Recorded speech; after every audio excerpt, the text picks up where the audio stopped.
matchups, he takes them whoever you put in front of him. So Kira has his work cut out. And this is all about mechanics, but also about adaptability. And no one has adapted better than Kira out of WCA. Versus Bjergsen, I need to see what else he's brought. Because Draven as well, as an AD carry, definitely is different from the mid laners. Haven't seen too many mid lanes come in because most of them are kind of like the melee ones that are kind of good. We saw Westall bring out LeBlanc as well. All the bans have come through so far. Stress, Urgot, Draven, Kalista, obviously target ban against Bjergsen, and Caitlyn, Kindred, Quinn comes out.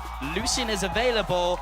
Kira picks it. Before, we've seen people try to bait him into picks. It didn't work out. Bjergsen's going to match fire with fire, being on Team Fire, and go for the double Lucian. But man, you know, you saw the smile on Bjergsen's face. He predicted this. Yep. He knew this was coming. This is the matchup he seemingly wants to play.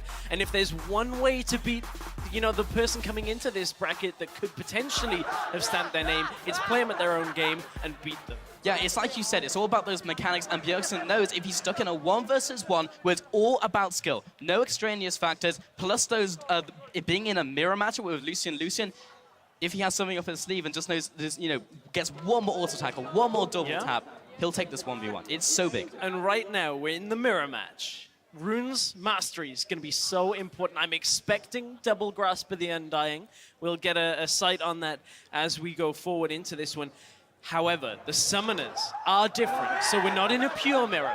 We have Exhaust Barrier for Kira and Exhaust Ignite for Bjergsen. So there is a difference already as we head onto the Rift. Yes, there is. So Kira pretty much exclusively basically used to go for Ignite Exhaust and has gone into the barrier this time. So we'll have to see how that dynamic shakes out as we get through this one. But getting onto the Rift for Kira versus Bjergsen. This is the game out of this set. Stress to watch. And already Kira gets the dominance over that bush and takes a hit at that ward. But Bjergsen was just slow to the punch. And all that ward now does for Bjergsen is know, oh, Kira's in that bush. Okay, that's exactly where he should be anyway.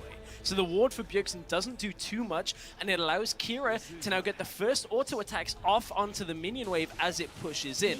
We talked about runes, masteries, what would be different. There is a difference here between these two players.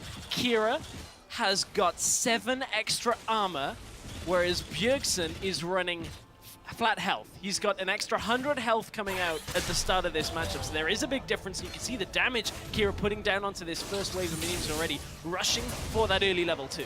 Yeah, okay, so Grasp coming out there. Did you say both have gone for Grasp in this one? I will double check. Okay. I believe so, yes. They both have the fine. Indicator. All right, so Kira trying to get this down. Basically at the same HP, Trade comes across, both lands the Piercing Light, and one more autos from Kira, but takes some damage from those caster minions. Bjergsen actually pushing up here as another Piercing Light trades back, another double tap.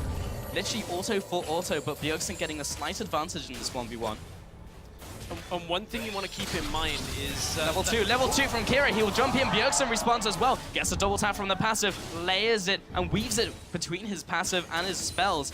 And again, kind of comes out even, but Bjergsen still slightly ahead. Yeah, and at this point, the experience between the two is fairly even right now. You can see Kira will be able to get the push on towards Bjergsen to begin this one off. 3 minions in the wave, so Bjergsen wasn't quite able to answer that, but he has the added health, and Kira has to dodge around from Bjergsen. Yeah, Kira cuts the vision, goes into the bush. Bjergsen responds with some more autos, backs off to the vision once again into that bush. There's taking damage from that cannon minion on the way out. That was actually huge, and that's really what pushed the health advantage in Bjergsen's favor. We're coming up to the point where health relics are going to be available. Jumps in, gets the barrier down, there comes the exhaust. Which Jonas will come out ahead? It's going to be Bjergsen in the one-on-one. Bjergsen, just with the health from the masteries earlier, is able to trade more effectively into Kira to begin. That extra 100 health, way more effective than 7 armor in the first few levels. And here's the kill moment once again. Bjergsen knows it. He doesn't even care about taking the aggro from the minion wave. Enough damage with the Ignite, burns through the barrier with the auto attacks. Bjergsen takes down Kira. Man, and it was ultimately the fact that Kira has pretty much exclusively gone for Lucian and Caitlyn, which was ultimately his downfall. Even a Shinigami on his side didn't prove enough to take that win. And man, Bjergsen looking so hot off the Rift. Yeah, I mean, man, that right